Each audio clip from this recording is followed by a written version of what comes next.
Hi guys. So I wanted to make a video for you about my home birth with Delilah because I get a lot of questions about her birth. I get a lot of questions about home birth. I get a lot of questions about pain management and pain in general and what happens after the baby is born. So I just wanted to tell you my story. This is in no way, shape, or form to be a replacement for advice from your doctor or your midwife. What is my hair doing? I just want to tell you how it went for us, what we did, what was legal in our state, and just, I guess, just my story and see what you can kind of take from it. I'm not a birth professional. I'm not a birth worker. I've just had two babies. That looks like four. Two babies. I've had two babies naturally. My first one, I had Pitocin, and my waters were broken for me, so that some people don't consider that to be natural anymore at that point. But Delilah was 100% intervention-free, all the way to the point of there wasn't even a medical provider to tell me how dilated I was or when to push or what to do, none of that. So she was completely, some people refer to it as an unassisted birth, and some people might not refer to it as that because there was a paramedic on scene. So he was obviously supervising any potential issues. But here's the thing, Delilah's home birth was completely unplanned. It was an accident. So when people ask me, what do you think of home birth? It's kind of like, well, I didn't have a choice. So it wasn't like, oh yeah, I chose a home birth. I had a home birth. It was awesome. It was, I didn't really have a choice and it went awesome. So I feel like my opinion is kind of changed in that way, if that makes sense, because I had originally wanted a home birth, and Ryan being working in the EMS field, he wasn't 100% comfortable with it. And I didn't want to do anything that would scare him or make him uncomfortable. And so I chose to birth at what is called a birthing house. It's really close to St. Peter's Hospital, like I think a mile from the hospital. And it looks like a house when you walk in. There's bedrooms. You can give birth in the bathtub. You can give birth on the bed, standing up. So just whatever you want to do, you can do it there. Whereas at a hospital, you're most likely going to be told to lay on your back. You're most likely going to be in a hospital bed. And not all the time. There are some really great doctors and nurses that kind of allow people to birth freely, if you will. But now we're just like really getting off topic with all my other opinions about birth. But so Delilah's birth. Delilah was 2 weeks late. She was, as of the Monday she was born, that was 14 days overdue. And so Monday was my last day to have her naturally at the birth house, or I would have had to go to the hospital, which is fine. Things happen the way they're meant to happen, obviously. So, I went to bed the night before, I think Saturday night, and I was like, okay, this baby's just going to be born at the hospital. It's fine. I can deal with it. And Saturday? I get my days mixed up. So Sunday evening, I feel like it was Saturday, but it was Sunday. Sunday evening, I started having contractions about 4:30, I think it was. And they were like 7 minutes apart, 9 minutes apart, 11 minutes apart, like just sporadic. And this had been happening to me for probably the past week or so, just like sporadic, regular contractions, and then they would go away. So I really honestly just thought, oh, awesome, I'm going to have contractions all night and then not have a baby. But I ate dinner anyways because my midwife always told me, if you think you're going to be in labor, go ahead and eat a meal so that you're not hungry while you're giving birth because you need energy. So I had like some veggie stir fry around 7. And then it got to the point where I was getting like angry at the people around me, which my mom was like, yeah, she's in labor. She's getting really mad. So, and my dad was like whispering, like, is she in labor? Why is she being so mean? And I was at my parents' house, by the way, because it was closer to the birth house. So I figured I would just be there in case I needed to go. So I decided to go upstairs in my mom's spare bedroom, and I was on the bed, like in child's pose, kind of. If you know yoga poses, I was kind of in child's pose, and every time I would have a contraction, I would rock back and forth because it was burning in my thighs really, really bad. It felt like fire in my thighs. Like if you're doing a wall sit for a long time, it felt exactly like that. So I wasn't sure if it was labor because, like, who feels labor in their thighs, right? So then my friend Shiana came over. She was going to pick Benson up. That was the original plan, I think. I think that was the original plan. But then she got there, and I thought, I'm going to get in the bath and see if that helps with the pain. So she helped me to get in the bath, and it didn't really help with the leg pain. And I was just getting really tired and frustrated. And so I was like, can you just call the midwife, see what she's doing, see if she'll check me and see, like, is this labor or should I just go to bed and forget about it? And by this time, it was about 11 o'clock at night. So, and my best friend is very adamant. Like, she doesn't mess around. So she just called the midwife and was like, we're coming in right now and you're going to check her, because my midwife kind of liked to act like nothing was a big deal. That's kind of obvious and what just happened. So we went to the birth house and got checked, and I was at 3 centimeters, which is more than I was at the previous day. But still, people can be at 3 centimeters for days and weeks. So that didn't mean a whole lot, other than the fact that my contractions were more exhausting, I would say. They weren't like super painful. I wasn't like screaming at people. I was just like, when I would have one, it was like, okay, hold on a minute. Okay, I'm good. So it was probably really hard for her to judge where I was at pain-wise, because I wasn't acting like the women in the movies where they're like screaming and freaking out. So she decided to send me home.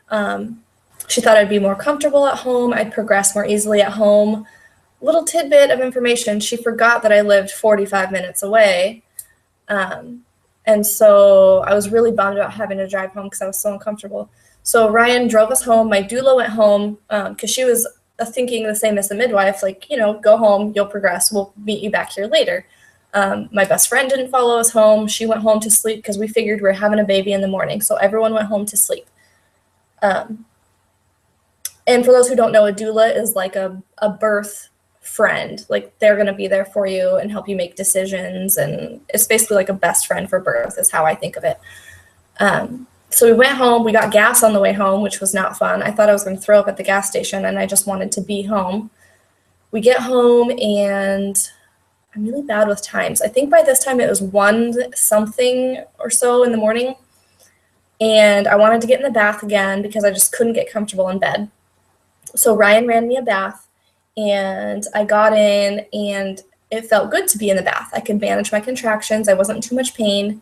So I stayed in the bath for a very long time. Like, the water got cold, and it was kind of like draining out, slowly.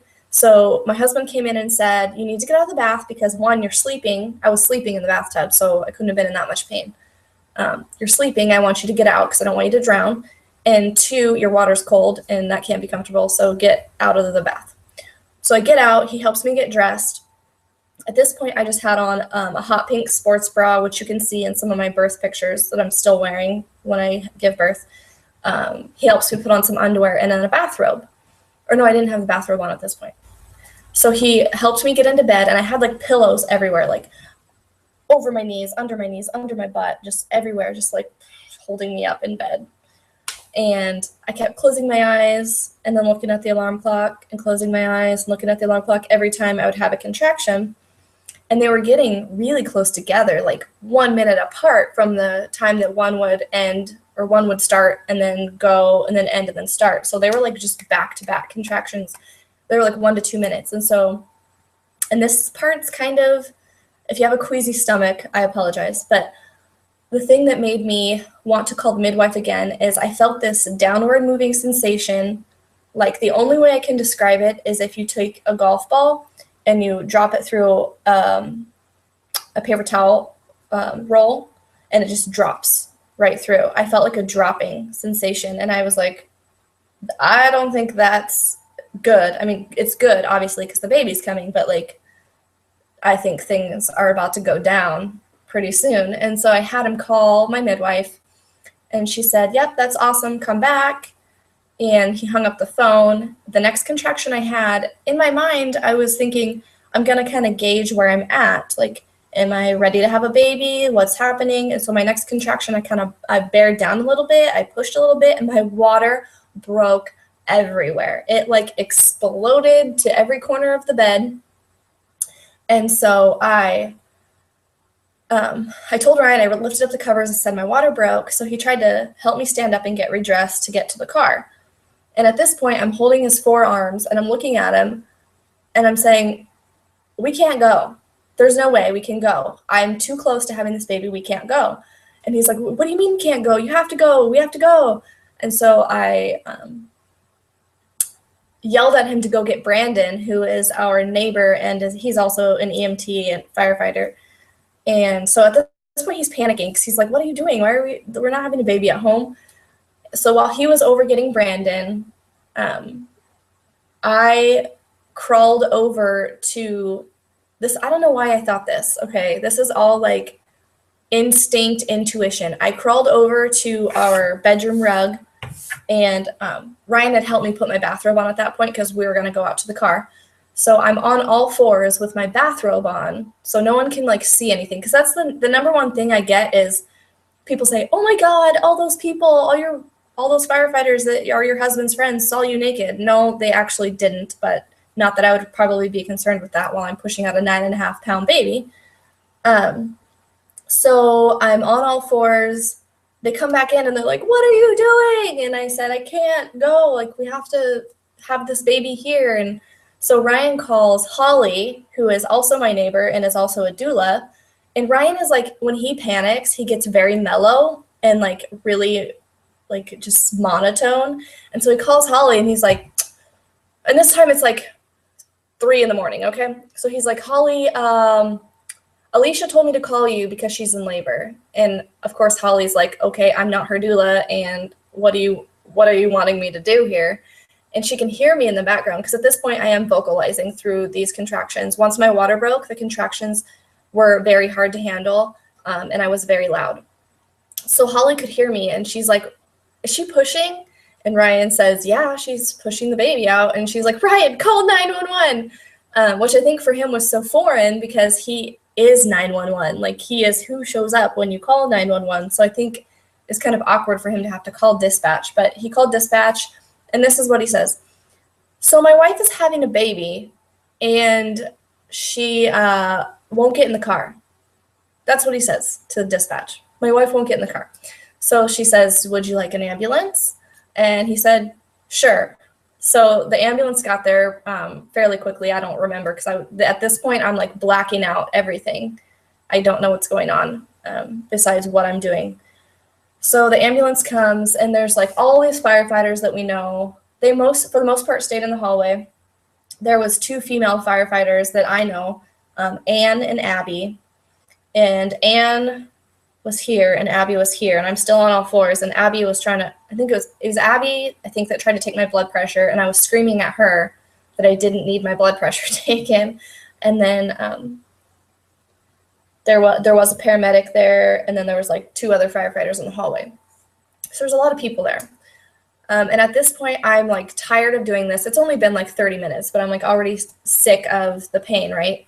And so I tell myself, I'm just going to push her out and be done. I'm tired of this. I don't want to do this anymore. I want to be done. I don't want to be in pain anymore. And so I crawled over to the edge of my bed, and I put my hands on the bed, and so I was on all fours. And so then I got up onto my knees, so my body was vertical, because I thought gravity might help me. Again, no one told me these things. I just like came up with them as I was giving birth, I guess. So I pushed a little bit, and I was like, "Oh no, that hurts really bad. I am not doing that."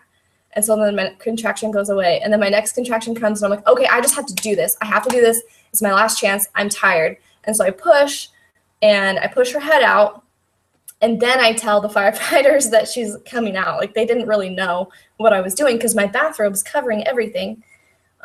And then I had to wait for a second push to get her body out. And then she was born, and Ryan caught her, and the paramedic was there. She didn't really cry a lot when she was born. Her cord was clamped really, really early, so she was kind of pale and lethargic. The midwife did show up 10 minutes later and just kind of roughed her up a little bit, rubbed her feet. She did get a vitamin K shot after birth. Let's see, what else did she do? She weighed her. She did a couple of little exam thingies. She actually cleaned our carpet. The midwife cleaned our carpet, and she brought me a snack and tucked us in, and we went to bed. Delilah was born at 3. I'm so bad. I think she was born at 3:30 or 3:40 in the morning. And then we were in bed and asleep by 6 a.m. So my actual part of labor that was like difficult and that I vocalized through was less than an hour. So when people say like, how did you deal with pain and pain management? Not well. I was screaming, and the paramedic offered me an IV, and I remember saying to him, yeah, I'll take an IV. What do you have? And he said, no, just fluids, like to hydrate me. And I was like, no, drugs. And everybody was laughing, and he's like, no, I'm not going to give you drugs. Like, you're really close to having this baby, and drugs will just either not kick in time, or it will set you back, because sometimes drugs can stall labor, which I don't think it would have stalled at that point because I was like ready to push her out, but it probably just wouldn't have kicked in time and wouldn't have really helped me with the pain at all. So some of the questions that I got last night, and a lot of people inboxed me their questions. I don't know if you guys were like scared to post them on my wall. Let's see. So, did you do anything to help ease the pain? I didn't while I was in that transition, but like previous, obviously the early stages of labor, I walked, I did a hot bath, tried to get comfortable with pillows. But really that part was super manageable, so I didn't have to do a whole lot for pain. But the transition and the hard part, I just screamed really loudly. That was how I dealt with it. Were you worried about having complications and not making it to the hospital soon enough? Was I worried about having complications? Not really, because I figured, ooh, I have a tingle. I figured if there was anything wrong with her when she was born, if she wasn't breathing good or something was weird, we would just get in the ambulance and go to the hospital. So I wasn't really worried about it. I don't know, maybe some people would be, but I just had a lot of faith in my body and a lot of faith in my baby that everything was going to be okay. And were you worried about not making it to the hospital soon enough? I think that means if there was a complication, am I worried about not making it to the hospital soon enough in regards to that complication? No, because we live like a mile from the hospital. We don't live very far from Mason General.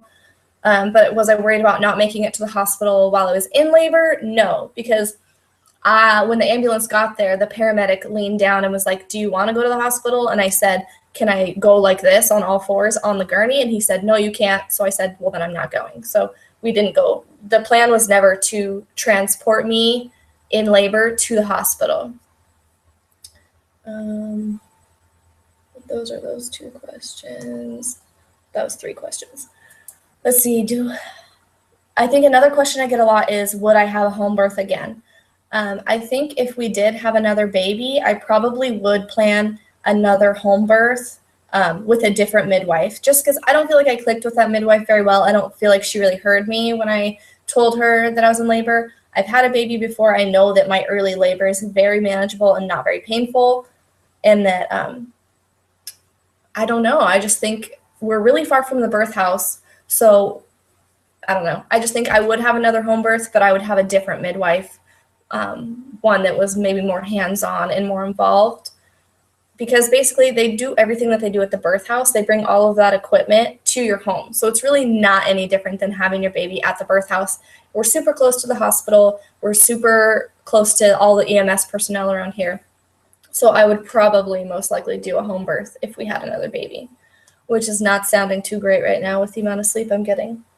I can't think of any other questions that I get other than that. Pain, hospital, and would I do it again? So I think that is just about it. But Delilah was born, she was 9 pounds, 6 ounces. She was born around 3:30, 3:40 in the morning on March 3rd. So it was Sunday night. She was born Monday morning. And she's just like the sweetest little baby ever. She sleeps pretty good. She's just not feeling too good right now. But she's just a sweet little baby, and I don't know if her transition into this world, being at home and just not being roughed up by hospital personnel or like under bright lights, or I don't know if that made any difference at all. or if it's just coincidence that she has just a really sweet demeanor. But if you guys have any other questions about I call it my accidental home birth, I would love to answer them for you. If you guys have questions about my first birth that was a hospital doctor orchestrated, I call it an orchestrated birth because they definitely told me what to do at all times. So I refer to that as an orchestrated birth. But if you have any questions about that, I would love to chat with you because I am really passionate about birth, and I know that a lot of people are interested in natural options, and they want to hear firsthand experiences, not necessarily what a book has to say. So I hope you guys enjoyed that story, and let me know if you have any other questions.